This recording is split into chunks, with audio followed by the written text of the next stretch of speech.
It's such a blessing to have you here, Swaminiji. She's a dear friend also of Lakshya, who is a dear friend of mine, and they have been doing retreats together. So I know it's very special for us Westerns also to have somebody who can understand also the Western mind and can mix Eastern and Western and has a background, a wide international background.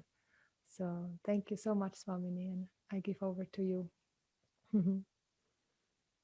Thank you very much for inviting me, and congratulations on this festival. I think it's a huge effort to bring all of this together and really to celebrate ourselves. So the topic for today's talk is Shakti, and it's very special for me to do this talk. Any talk is special, but this more so because it is a time of Navaratri, and as we celebrate Devi, I will invoke her grace through a prayer and then we will begin. Om Sada Shiva Samarambham Shankaracharya Madhyamam Asmadacharya Paryantam Vande Guru Paramparam. Sarva Mangala Mangalye Shive Sarvartha Sadhike Sharanye Trambake Devi Narayani Namostute. So the word Shakti, and what is the connection of that to our lives, is what we want to examine.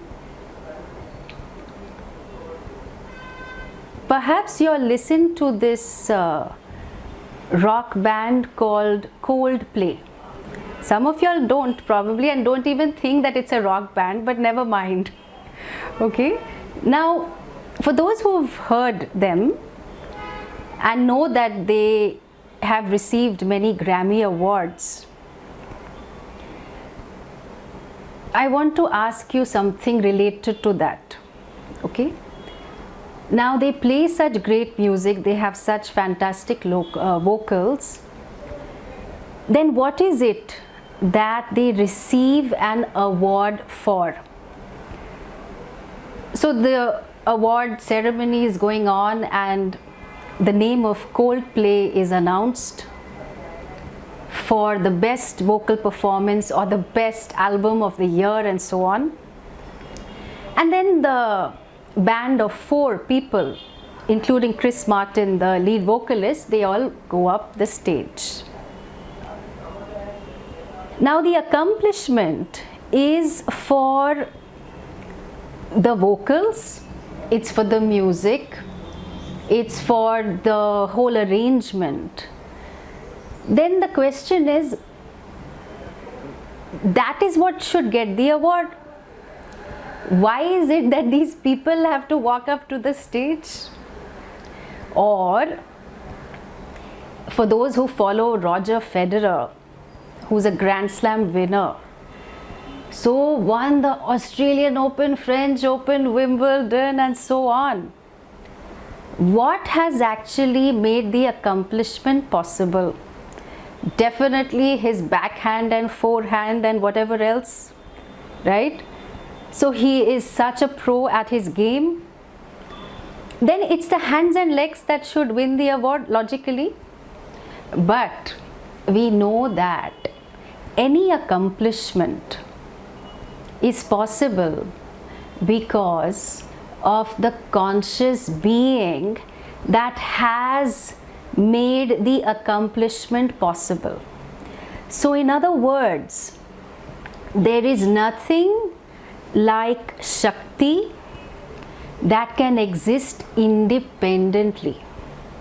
So just because Roger Federer won the Grand Slam title, okay, so whatever awards have come his way, we would find it laughable okay, that oh, only his hands and legs should get the award.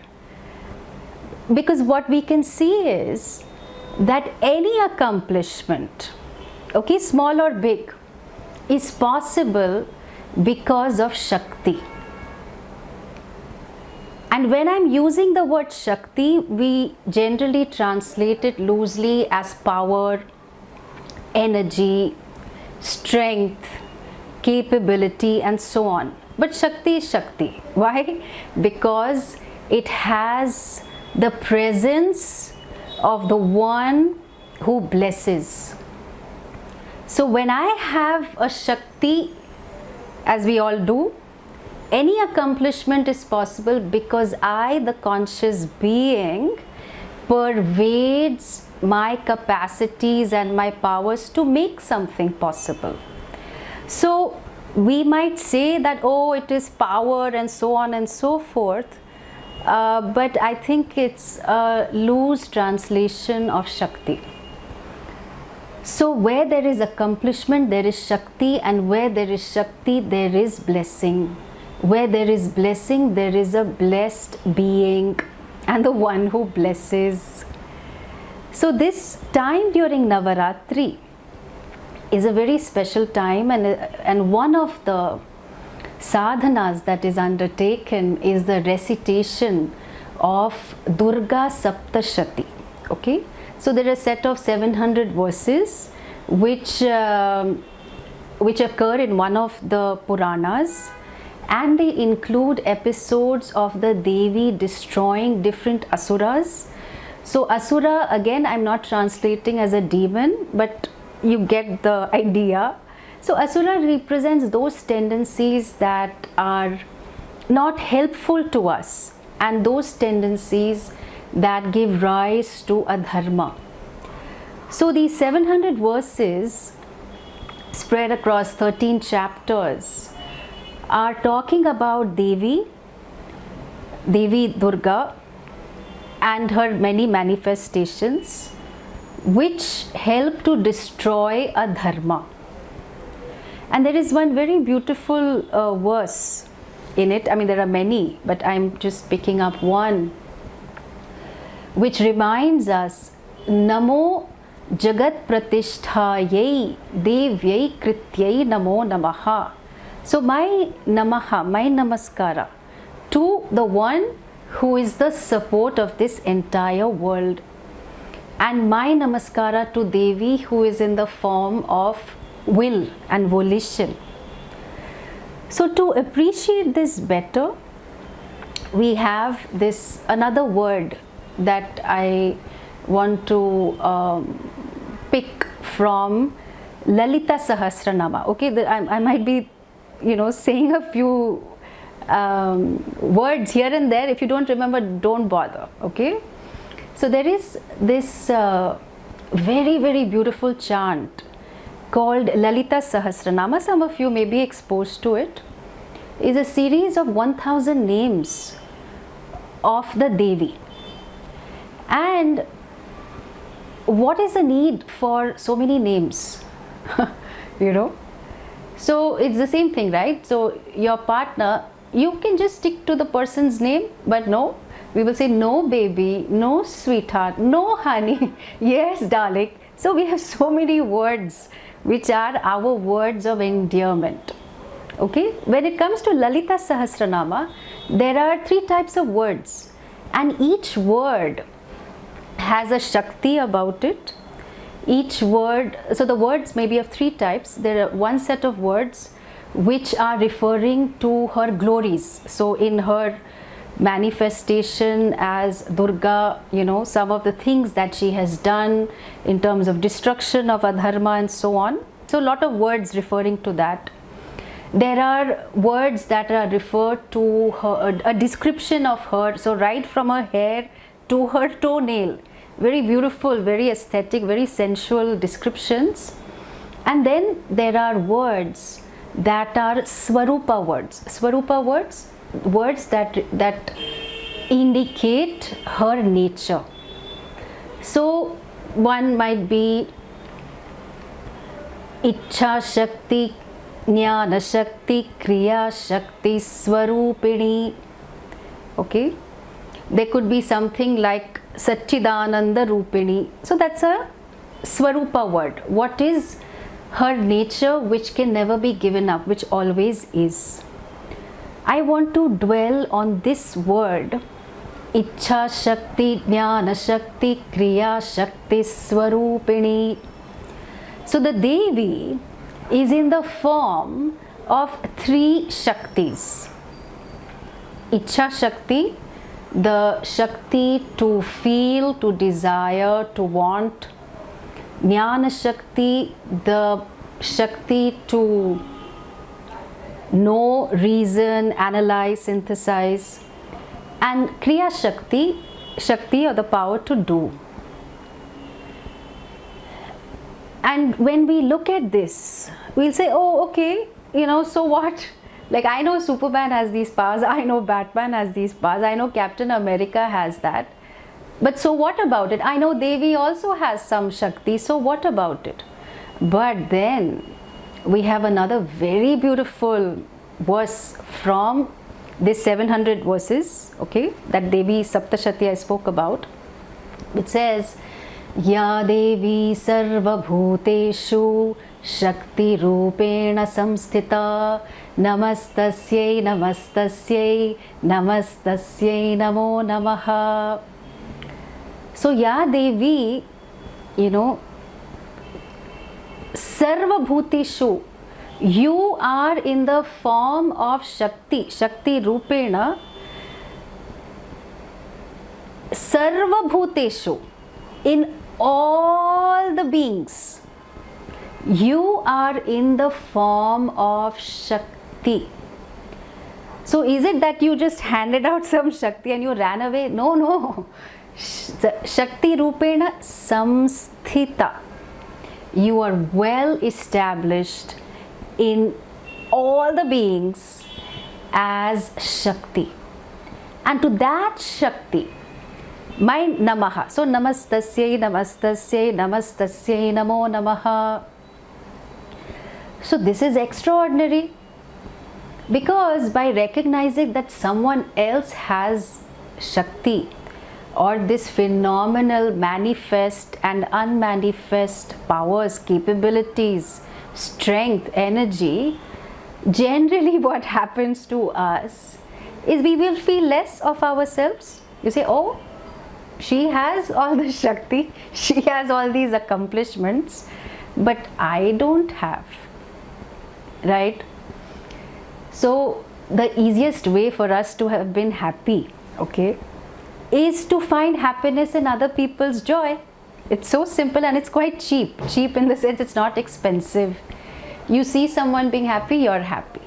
But often because of the human condition and the insecurity that is always lurking around, we think, I would like to have a little bit of that. I wish I was also so happy. I wish I was so content, So now, when we hear from Lalita Sahasranama that she is in the form of these Shaktis, and then we also understand from Devi Saptashati that this Shakti does not rest only in the Devi as a local being. This Shakti actually pervades all beings. So let me explain this, okay? So here you visualize there is a 1-year-old child, infant, and who's here and who wants a red colored ball. Okay, the red colored ball may be 2 meters away. So he must have it now, okay? So there is Ichha Shakti, that Shakti to desire. And he will not rest there. So, or if we are, so let me bring in Leela, because I saw Lakshya. So now, still time to go, okay? She still needs to be 1 year, but still. So now she can crawl towards the red colored ball. And, oh, we have a visitor here. So my nephew was visiting, Arjun, I was just explaining 3 Shaktis. You have some timing, huh? Now we are going to go. Okay, see you. Take care. Bye. Bye. Take care. Bye. Say bye to everyone. Bye. Bye. So he's 6 years old, my nephew. Not 6 years old. You're 6, right? Yes, only 6. Yeah, you are so powerful.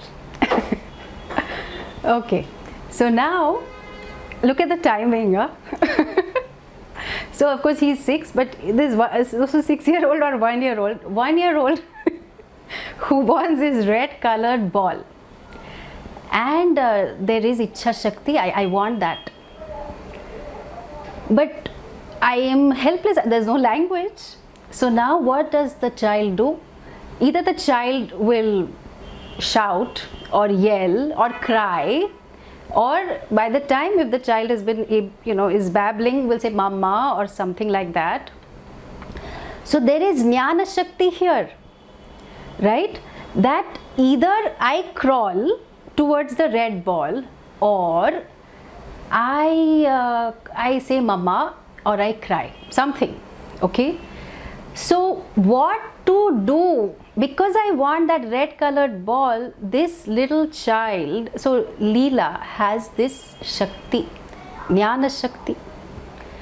And it's not only that, she might figure out, okay, I could try any of these options. So trial and error, and she might actually crawl or cry or babble, and that accounts for her Jnana Shakti. Her Kriya Shakti. Her Shakti to do action. So you see, this little child, okay, little Leela, has all these 3 Shaktis. This is what she was born with.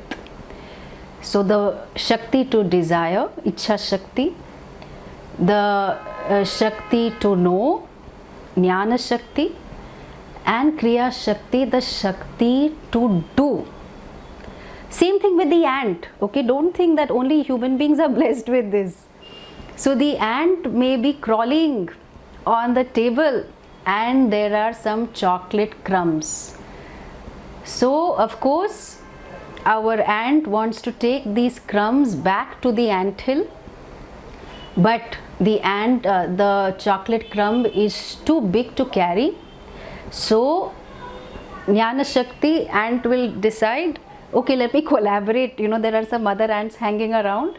So we shall collaborate, and 2 of us, 3 of us, we will hold the crumb. And then we have seen this, okay? Ants, they are walking very, very organized way. So in this action of walking away with the chocolate crumb, what is evident is the ants' Ichha Shakti, Jnana Shakti and Kriya Shakti. The Shakti to desire, Shakti to know what to do, and the Shakti to actually do it. Same thing, so it's not only limited to insects, it is also extends all the way to the COVID virus, okay? So its Jnana Shakti is phenomenal. The way it is going about multiplying and escaping all our attempts at medication. Of course, it has a desire to go straight into the lungs and inhabit it and multiply, and it does a fantastic job so far, right? So now what is the point is that given that this Shakti pervades all beings, and obviously us as human beings, then when is this available? Is it available during happy hours or a particular time? Like, according to the astrology, we will say this is Rahu Kalam. So it's a period that is not very auspicious. Or this is Abhijita Muhurta. So very auspicious time. So is it limited to a particular time duration? No. Is the Shakti available only to men or women? It's available to everyone. Do these Shaktis diminish? No. Oh, but I had this trauma when I was 20 years old. the Shakti that I have right now in a given situation to exercise, is it related to that trauma? No. So what I'm highlighting is the Shakti that we have, which is Devi's blessing, is magical. And the example of the child is not like the child has come down or descended from heaven, okay? We were all like this. We all felt phenomenally powerful. Perhaps some of us still do. But a lot of us, after being exposed to life situations and so on and so forth, have developed what is called in modern psychology learned helplessness. Okay? So, as the term suggests, it's quite obvious that we feel helpless because we feel we have no way out of the situation. And the interesting thing is, it is learned. Okay? So I want to juxtapose the Shakti that we are all blessed with, which is Devi's blessing, which has been there with all of us universally across the ages, and as a process of living, this learnt helplessness that we have developed, where we often say, oh, but I don't have any choice, or I'm stuck. That's a U2 song, no? With or without you, I can't live with or without you. Okay, so you're like really stuck. What do you do? Okay, or we feel we don't have the power to change. So one may feel stuck in a job, but one wants the money, but one doesn't want to do the work. Or in the COVID situation, of course, everyone was kind of stuck. But still, there were a lot of frontline workers who went ahead and did what they needed to do. So, this, for us to fully claim the Shakti we have to recognize this learnt helplessness that we might have. You know, it's important. It's important to not run away from it, because only then we will be able to fully claim the Shakti. I was watching, I think day 1, day 2, some of the things that Sharda and team sent out. So in terms of identifying one's fears, now whether they are real or perceived is another story, okay? And therefore what is the kind of support that one can use to cope with it, to interact and so on. Okay, so that kind of discussion has already begun. So this learned helplessness is when we say, I cannot do something. Now we are not talking about things like I cannot go to Mars right now. I mean, you know, all that is okay. So we're keeping all that outside the purview of our discussion. We're talking about just general, regular life situations. So, you know, my nephew, my brother taught him that you cannot, it's better you avoid using the word cannot. And so once I said, oh, I cannot drink this, it's too hot. So he said, oh, you said cannot, you go to the naughty corner. So I thought that was such an amazing learning that he has got at this very young age. So this thing about I cannot is, we have to look into our lives, and it's very much like the elephant. You know, there is this very beautiful elephant sanctuary in Kerala, very close to Guruvayur, and I remember visiting there. There were almost about 65 elephants. A lot of them are used for temple processions, and while talking to the elephant trainer, I asked him, you know, these elephants are so phenomenally powerful. How do you manage to control them? Because these fellows are really puny, thin. Like you, it's almost like you would blow in the wind and they'll fly away. Bye. So they will just fly away. You know, how do the elephants get controlled? And he said, we start when they are very young.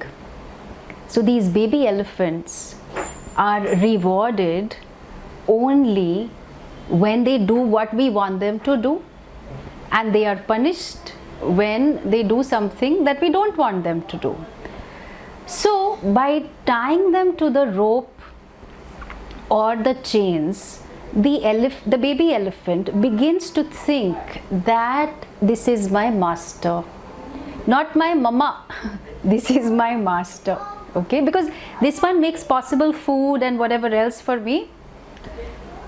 And that thinking continues until the elephant is an adult.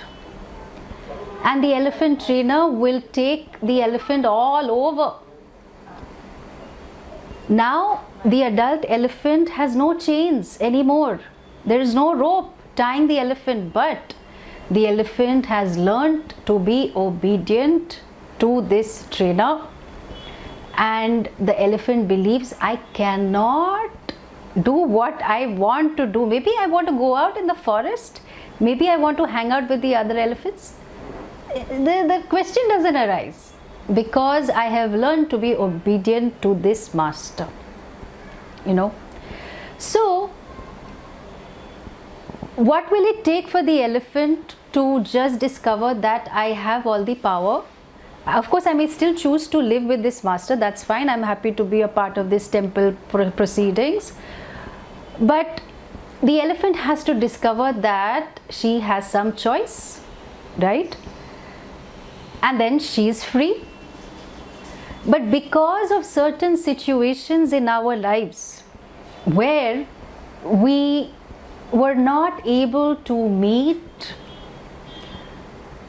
the situation with the right kind of response, perhaps, we felt that I cannot do something, whatever that is. I am helpless, and that may have been only with respect to 1 or 2 or 3 situations, but then that became a pattern, and then I began to really feel, no, but you know, I really don't have any choice, I can't.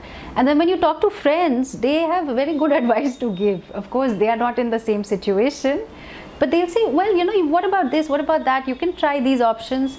And you say, oh, it's all very easy to say, you know, but you don't know what it is like to be in my situation. So the point is that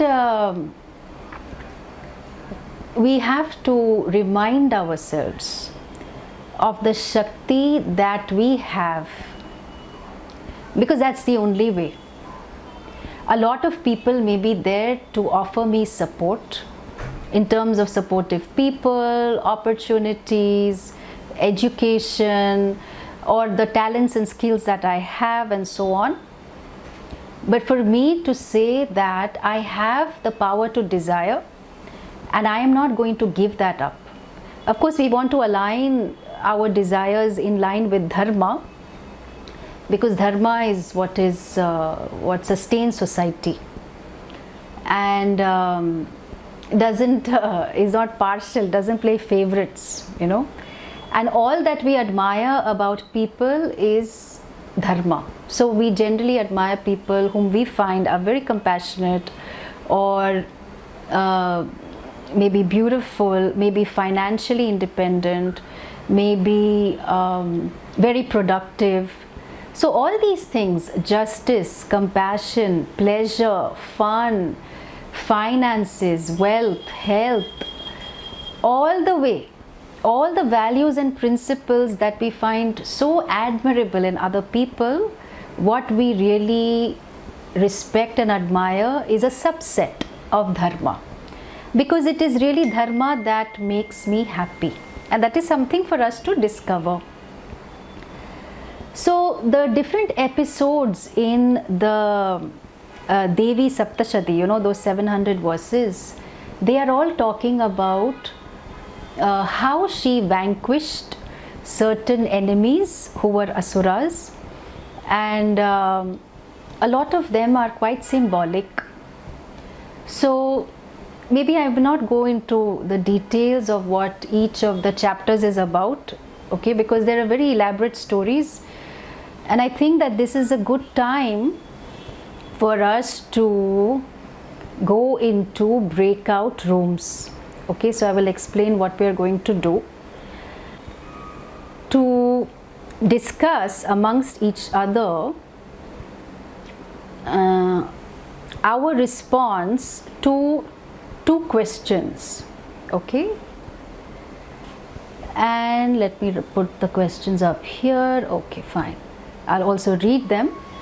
The question is, first question is, given I share an instance of a current life situation where one is stuck and not able to use one or two of these Shaktis well.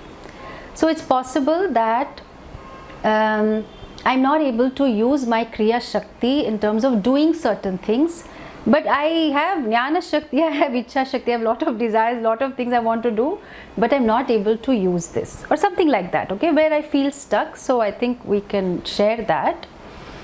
And the second is that we also share an instance of an accomplishment where all the three Shaktis were used well, because there you are fully manifesting Devi's grace.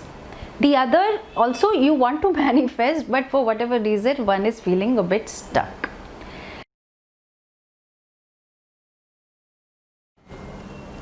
Yeah, is everyone back? Yeah, pretty much everyone is back. Fantastic.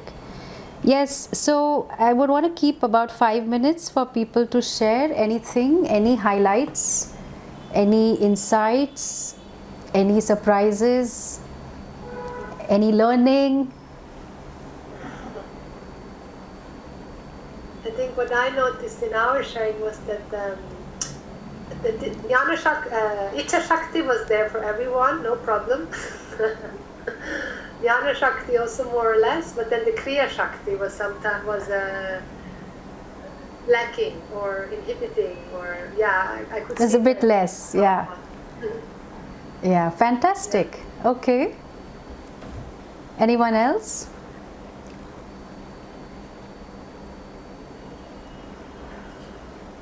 How about the other group? I think that was group 1, which was very well represented. Okay, let's hear something from group 2 and group 3. Well, I can say just that I felt the same as Sharada was mentioning. The two sharings we had, it was about the same, about the Kriya Shakti. Okay. The doing, the action. Right. And there was not enough time to get into it, but do we know like what's the problem, you know, in the sense that why is this Kriya Shakti inhibited? Did you all get into that discussion or no? It was not enough time anyway. Okay, but that was great, you know, some quick sharing, and I think absolutely brilliant sharing. Let's just check with group 3. I don't remember which group number we were. You are in group 3, that's right. Yeah. We were group 3. Okay. Yeah. Well, we had some things in common. We both teach. We both work for ashrams or studios. And I think what we had in common was the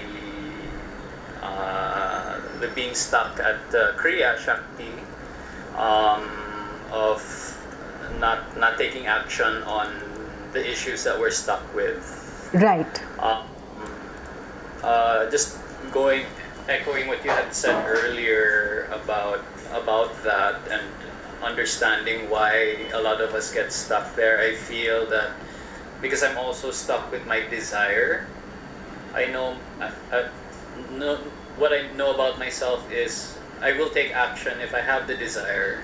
So if the desire is not there, it's like a domino, that one is not going to move unless the other one is in place. Oh, that's just personally speaking. Right. Okay, wonderful insights. Okay, so let me just share a few things about this. I think the world over, everyone has this universal problem. We are brimming with brilliant ideas.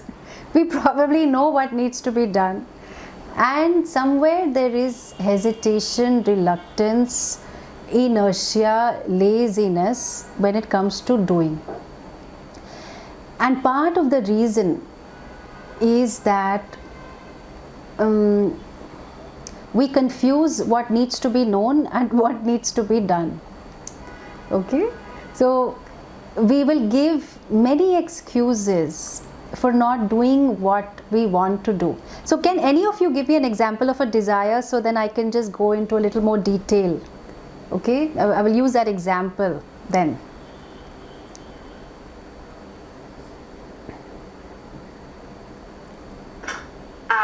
I've got the desire to go to India for studying Vedanta, and I'm not able in the moment.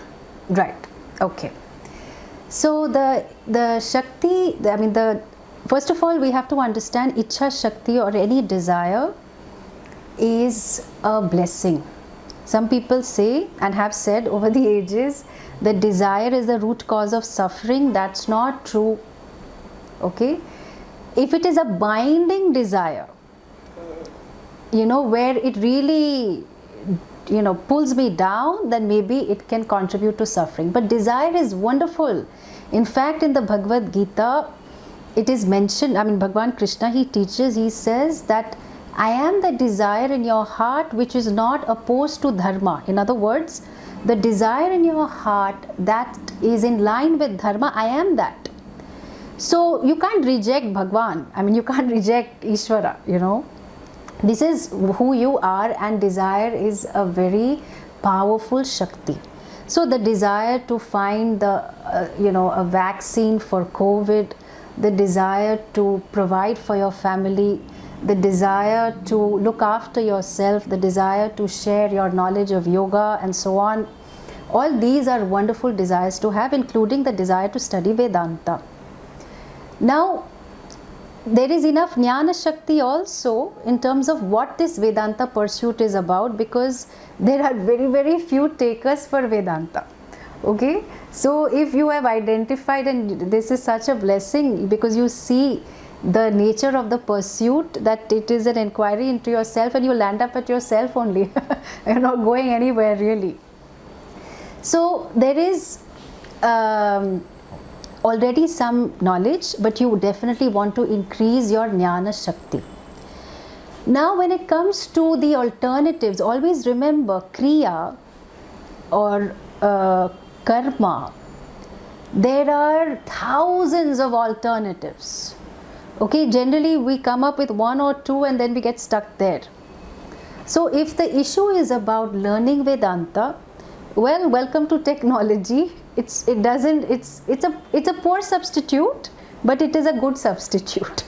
Okay, so there are a lot of teachers that teach Vedanta online, and if you find someone that you resonate with, that you can relate to and engage with and clarify your doubts and questions, and that teacher can prescribe certain sadhanas to you and so on, then it's good to use that alternative until you're able to go to India. Now suppose you want to go to India, but there are very few people who land up in India. Why? Because our power to desire also comes with a series of emotions, and a lot of those have to do with doubt and fear. I don't know if I'll be able to manage. I've heard horror stories of people coming back with amoebiasis. What if something goes wrong? What if I get stabbed? What if something happens? So this what if game, okay, that we love to play. So what if this, what if that, what if that? Now if I'm playing the game, then I have to know when to call it quits, but I don't. I will think the worst possible consequence, and then I am so paralyzed by fear. No, I think in my mind I will go to India, but I don't think physically I'm going anywhere. Okay, So the way I approach my deepest desires is, first of all, try and align it with my life priority. So where does this desire for Vedanta fit in? Am I escaping from something? Or am I looking towards Vedanta to sort out the relationships of my life? Or am I looking towards Vedanta because I have understood that the human problem of inadequacy and limitation, that no matter what I do, no matter what I achieve, no matter what I have, that incompleteness that I experience, and I have concluded that I am just a human being, well, that conclusion is something that needs inquiry. If I have that clarity, then all the other fears, all the doubts, I can counter with my Jnana Shakti, you know. So the desire is there. First I align with priority, then I back it up with what do I need to know to fulfill this desire of mine. So some of us may say, oh, I want to have a larger yoga practice. So there are so many alternatives, okay. Then Jnana Shakti also teaches us about the law of karma. Because already there is some exposure to Vedanta. So you may say, oh, but I'm making so many efforts, I've sent out my flyers and then I spread the word. I spent money on advertising also. My students, they love my classes and so on and so forth. But where are they? Where are the people who will really benefit? So I may feel disheartened, I may feel disappointed, and I will give that as an excuse to not get into this Kriya Shakti. Now all of us would be brilliant at offering input and guidance to someone who is lazy or who has inertia. But when it comes to us ourselves, as some of you rightly said, this Kriya Shakti is diminished. And the wonderful thing about Kriya Shakti is that you make very small commitments. That, you know, suppose if you, of course, going to India, you cannot take one step, okay, in the sense, but if it was something else, you know, suppose it was organizing a festival or some such, or having a regular meditation practice, you say, I will meditate for only 1 minute today. That anyone can do, however busy they are, however lazy, however much inertia there is, this much commitment I am making, 1 minute only. And then I say, oh, not bad, 1 minute, okay. And then I step it up to 2 minutes, then 3 minutes, like that. I may decide, no, for the next 2 weeks, I will still be at 3 minutes. That's fine. I can still do that attempt. Just in terms of the relaxing steps, okay, relaxation steps itself will take those 2 or 3 minutes. That's fine, no problem, no problem. It's this achievement in the small steps that give us confidence, because a lot of the times we preempt a lot of things, in the sense, I don't know what people will think, I don't know if there are any takers, I might as well not try, or I have tried so often but I have always failed, so let me not try at all. Okay, we are brilliant at these excuses.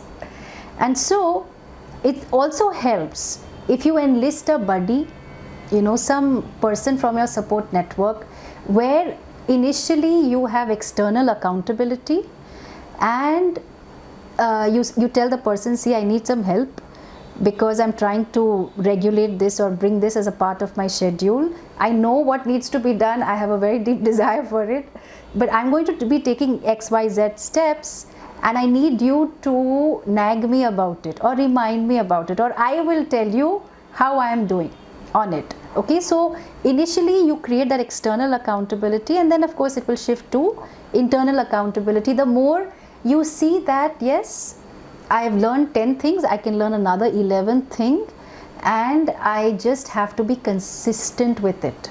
The problem is that we are consistent in many things and we have reaped the benefits of it, but in some other things we are not consistent. And you know, the magic formula for consistency is consistency. There is no other formula. So I learned to be consistent by being consistent.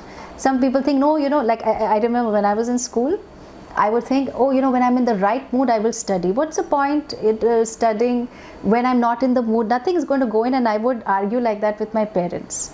And they would say, no, when you study, you will get into the right mood. I would say, no, nothing doing. I want to listen to some music now, or I want to chat with my friends. So these long, never-ending conversations with friends to be in the right mood. So this, the connection between wanting to feel good all the time is also the hook of an experiencer. Like for a person who's studying Vedanta, the truth is that I'm not even an experiencer. I'm not the karta or the bhokta, not the doer or the experiencer. But at a subtle level, that experiencer lingers. And so there are a lot of things that need to be done, but I don't do it because it's uncomfortable, it's inconvenient, I don't like it, I don't feel so nice about it, etc., etc. And then, in the teaching of Vedanta, of course, we discover that real freedom comes by being so free that you can do what needs to be done irrespective of whether you like it or whether you dislike it. Because this is what will uphold dharma in a given situation, and this is what will take things forward. So as a mother of, let's say, a 1-year-old, who wants to have these sleepless nights? No one. But I do what needs to be done. And of course, mothers go on to have more than one child.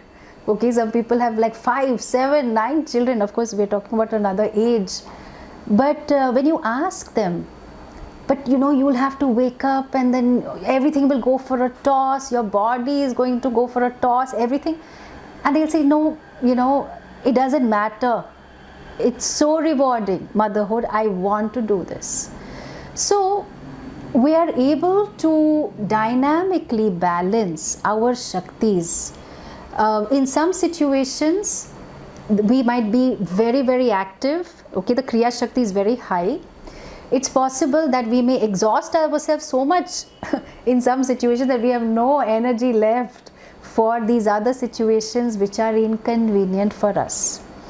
So the point is that we want to be able to recognize that all these Shaktis are blessings given to us, and any kind of helplessness that I feel is just learnt as a process of social conditioning and as a process of other people telling me, no, I don't think you can do that, etc., etc., and we have internalized it. So I want to invite questions now if there are any, and if not, then we will close with a meditation.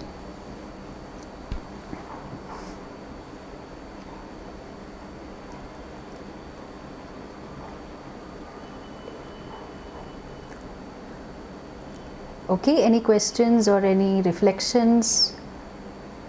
And Swamini, just talk a little bit more about the learned helplessness. It's just a wonderful term, the learned, even though it implies, but it would be lovely to hear you say a few more words. Yeah, I'm trying to think of some examples.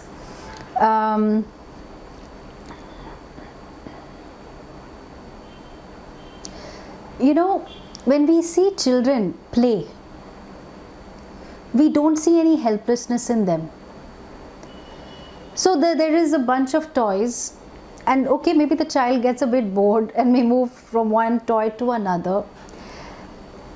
And especially when the child is learning to walk, okay, the child falls down several times and will still make the effort to walk, and will keep making the effort because helplessness has not yet been learnt. Okay, so this is the natural Shakti of the child. I will keep trying, and then first, of course, I will take the help of my caregivers, and then there will come a time, 1.5, 2 years, that they will still hold on to me. No, I will help this child walk, and you will just say, I don't want, and will run forward. Okay, So this is something that we have all done, and perhaps with our children also we have experienced this. So the child is a source of so much power and spontaneity and creativity and fun, and there is not much helplessness there. Helplessness in the sense that it is not learnt. Of course, a child doesn't have language, it is not yet developed, but manages okay. Manages okay. But when it comes to us, like I give you one example. Let's say I had 2 romantic relationships. Both of them broke up. So now my conclusion, I cannot trust anyone again. Okay? I know that I want to have a partner. Let's say that desire is there, but you know, because of those 2 experiences of the 10,000 experiences of my life, I have concluded that I cannot trust anyone. So the Jnana Shakti that I had, I have used to conclude about 2 experiences of my life. So now what I need to do is, I need to say, hey, it's true that this happened, and of course I have been through hell and back, but if I want to have another partnership, it will grow only by trusting, and trusting involves risking, and risking involves being open and vulnerable, and being open and vulnerable is the only way to closeness. So I will take baby steps towards trusting again. I use that Jnana Shakti, you know. So I don't pretend to be helpless. Like the moment I say, no, I don't think, I've sworn off all relationships, but that's okay, you know. If it is a conclusion you have reached after much thinking and all, that's fine, you know, you're free. But here it is coming from the reaction of a very hurt mind, and therefore I avoid going, I don't meet anyone and so on, and then if my friends try to set me up for any dates, I will start fighting with a friend and so on. So the Shaktis that I have, look at how I am using it. You know why? Because I have learned to be helpless. Or suppose you are trying to learn Sanskrit, and Sanskrit is not, it's easy and it's difficult. It's easy because you know, you like it and you see the logic of it, and it's a very beautiful language, but it's difficult because it requires a lot of repetition, lot of practice. Vedanta you have to just listen. Sanskrit you cannot afford to listen, you have to do a lot of homework.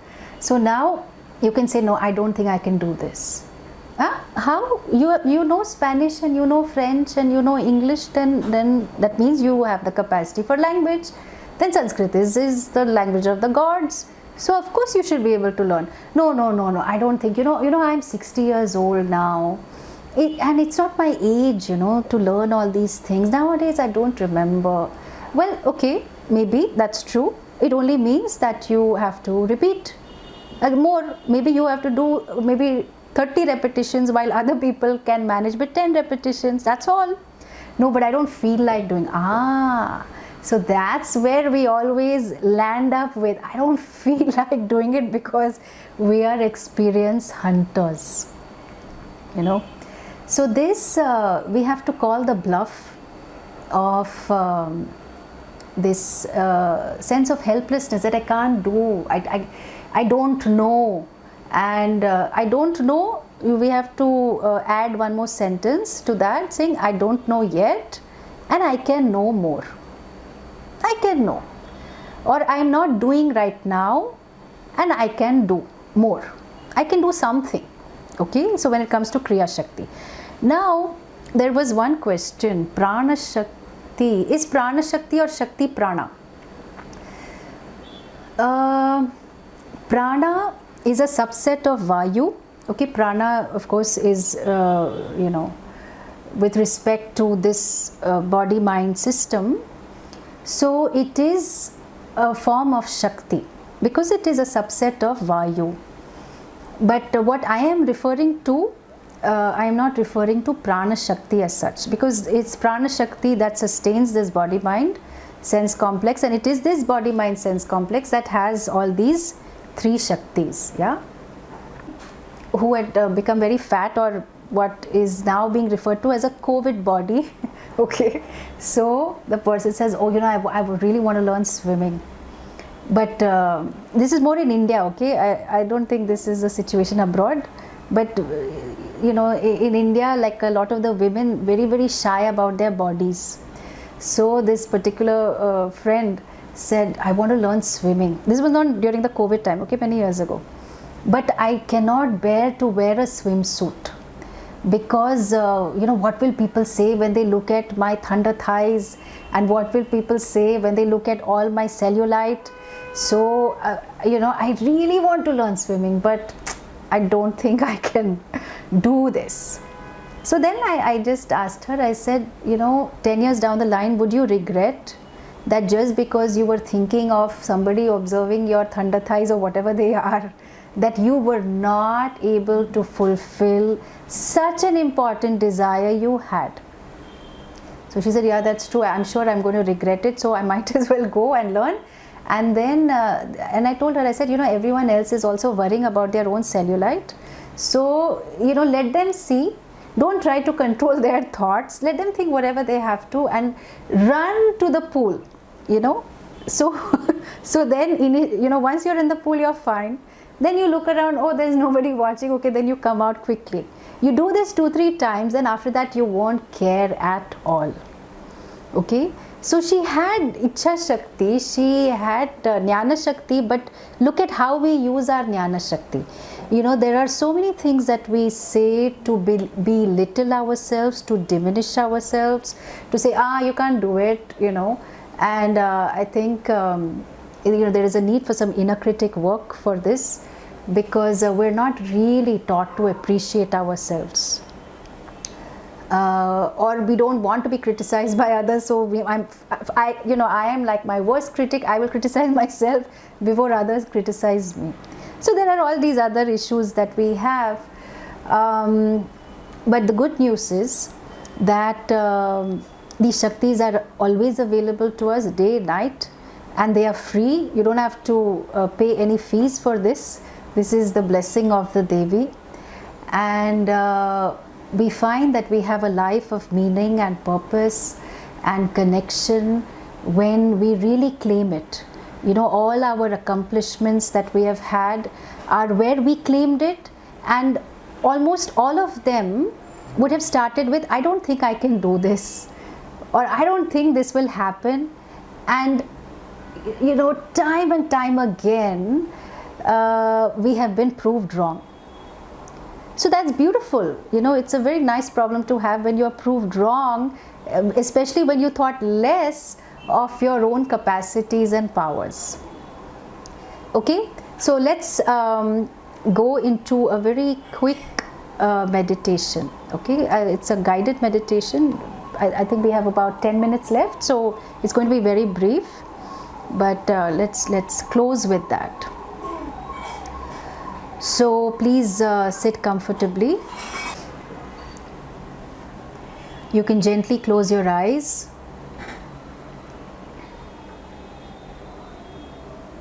Your back is straight.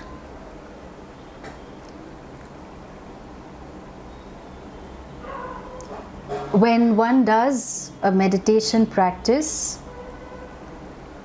the moment you sit in a posture in which you generally meditate, the body relaxes. And so we take our attention to the different parts of our body, starting with the head, going all the way to the toes, and see that the body is relaxed. The facial muscles, the forehead, the cheeks are relaxed. Neck muscles, shoulders, arms, palms and fingers are relaxed. Upper back, lower back, chest, stomach and sides are relaxed.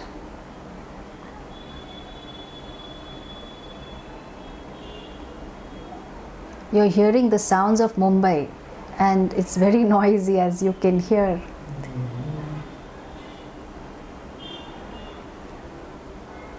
Thighs, calves, knees, feet and toes are relaxed.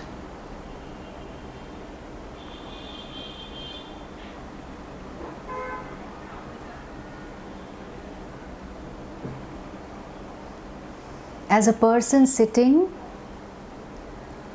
in meditation, I don't expect anything dramatic to happen, but it is my sacred time with myself. And this person who is in meditation or attempting to be in meditation connects with the blessings of the Devi. So the goddess Durga that makes the functioning of this world possible.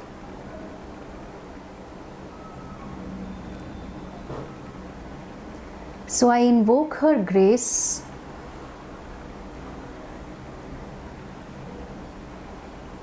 and I visualize the top of my head and I see what sensations I'm experiencing there.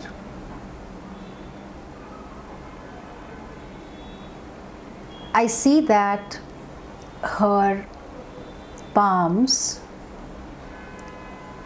are blessing me. I feel her gentle, loving touch on my forehead and my head. And I say a chant 3 times. I am seeking grace from her because she is the embodiment of all Shakti. Ichha Shakti, Jnana Shakti, Kriya Shakti. And I struggle with the Shakti that I have. There are times that I can manifest it. There are times that they just lie there, latent, dormant, waiting to be expressed. And so I say a chant.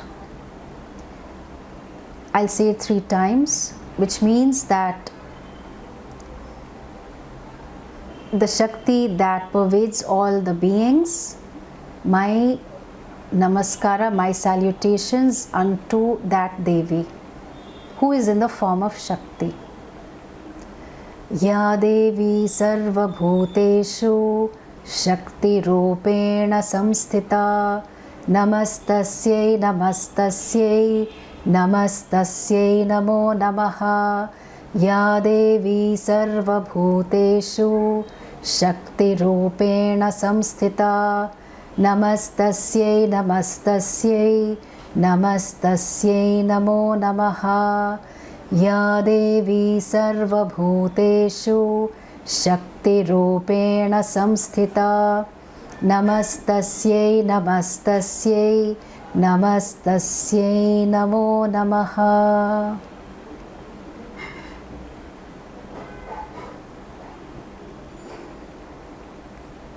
I see that the Devi, who looks very beautiful with her golden form and changing form, is blessing me and is actually pouring down a pot of Shakti. That Shakti is in the form of many desires, the possibilities of wanting to create change in this world. And that Shakti, that liquid grace, that Ichha Shakti is is falling down, starting from my head all the way to my toes. I see that every cell of my body is alive, is involved in wanting to do the best in terms of receiving oxygen and giving up carbon dioxide and so on, absorbing nutrients and giving up what is not required. All of me, my life, is pervaded by this Ichha Shakti. I feel a little afraid because I'm not sure if I can handle all this, but the Devi reassures me that this is fine. And then she pours another pot of Jnana Shakti.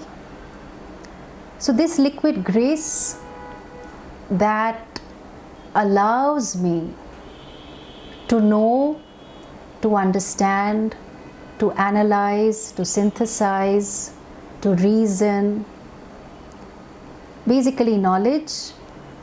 That liquid grace is available in the form of knowledge, my capacity to know in different situations, and this is Devi's blessing to me. I see that it pervades all parts of my body, all the way from my head to my toe, and it feels very pleasant. And then she pours another pot, and that is Ichha Shakti, the capacity to do different kinds of actions that are in line with Dharma, that improve the situation for myself, for my family, for my community, for the world. The different kind of actions that can be done, that I have done in the past, and the actions that are yet to be done, the capacity to do it, Kriya Shakti. She blesses me with it completely. I see that the different cells of my body continue to have this dynamic balance of all these three Shaktis. And the Devi is just reminding me that just as the cells of your body do what is required to keep the body healthy and in balance, you too will continue to do what needs to be done to fulfill your life's purpose and to have a very deep meaning and connection throughout your life. Again, some doubt comes up, and I tell the Devi that I'm not sure if I can handle all this. And she says, I trust you.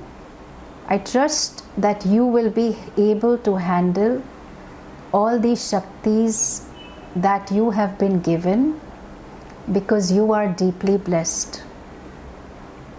You have earned it by being a human being, and the greatest thing that you can do as a human being is to discover that you and I are one. We're not separate. We were never separate.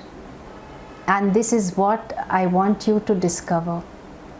Not for my sake, for your sake.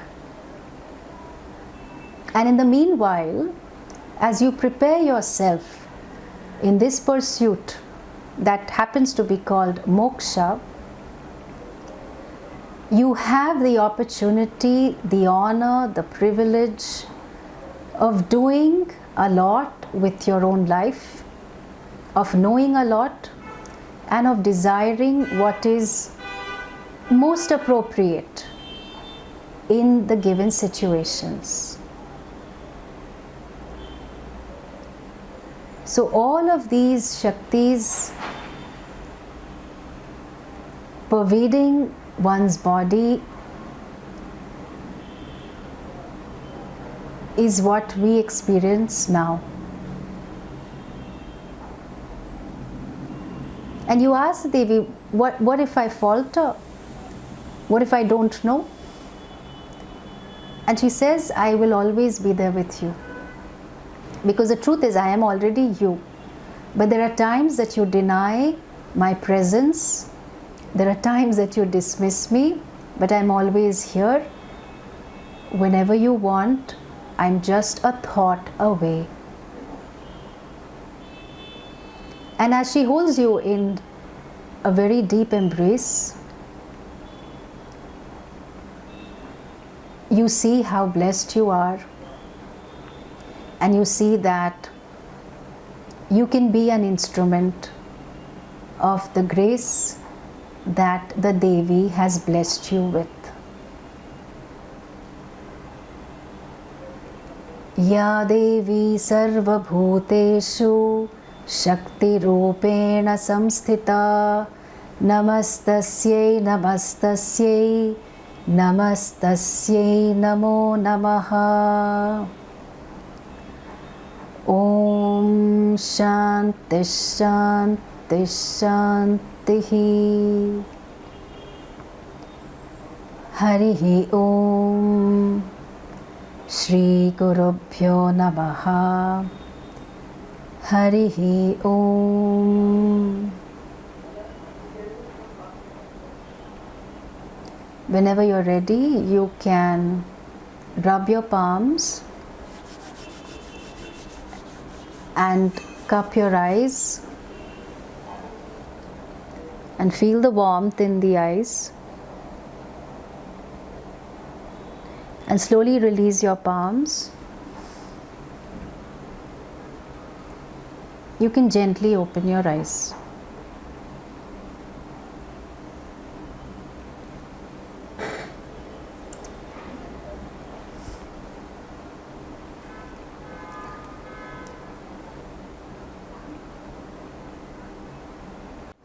So looks like time is up.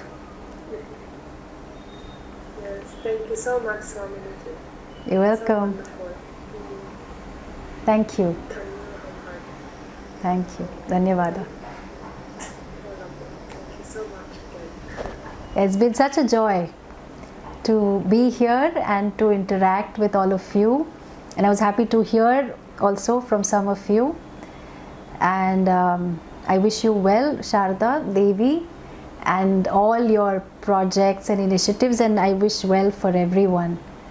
It's such a blessing to be together during Navratri and to remind ourselves how we are blessed.